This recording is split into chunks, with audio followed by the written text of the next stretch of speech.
Let's go on to Kunal Bothra then. He is joining us live in the studios for Buy Now, Sell Now Pathshala. Very good morning to you, Kunal. Today what we can read on the screen is importance of 50 DMA. We have been taught about the 200-day moving average. So what's the difference between the two, and for what time period one should be looking at this? Well, yes, Srishti. So, 200-day moving average was something which we discussed, in the previous session for Pathshala, and there we had mentioned that 200 DMA is more to do with long-term trends, trying to identify stocks which are trading on a start of a fresh uptrend, as well as a point where the stock goes into a start of a fresh correction. Or a major downtrend on the longer term charts. 50 DMA is something which is more restricted towards the time frame, and here we try to call out stocks which are going through a medium term correction, and so we tend to highlight stocks which becomes buy on dips, or go back towards the theme of buying stocks on corrections.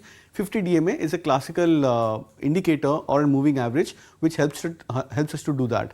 So I have highlighted two important charts over here for 50-day moving average. One is the charts for Grasim. This is a very recent chart for the stock price. This red line which you can see is the 50-day moving average for Grasim.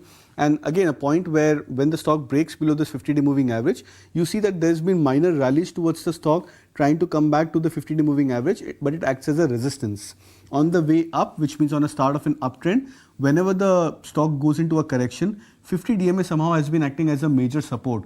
So the corrections leading towards a 50-day moving average, they generally tend to get halt. The stock consolidates for a few more trading sessions, and then you see an upsurge or a rally coming back.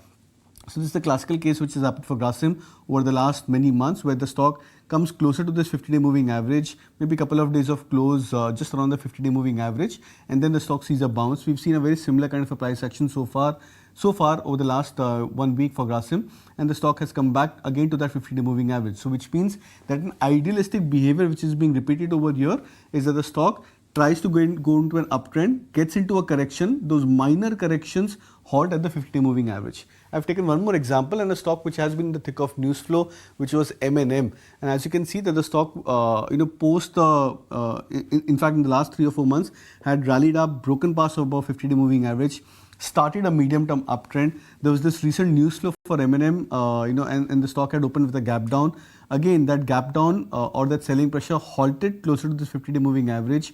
The stock has protected this level at 1450 mark, and we've seen the stock now coming back to that previous all-time high levels for M&M. So these are classical ways of trying to indicate stocks which come back to their medium-term support, helps us to find stocks which come back as an accumulative point or a re-entry zone. And the most important point is that the 50-day moving average helps to understand zones where markets absorb short-term corrections.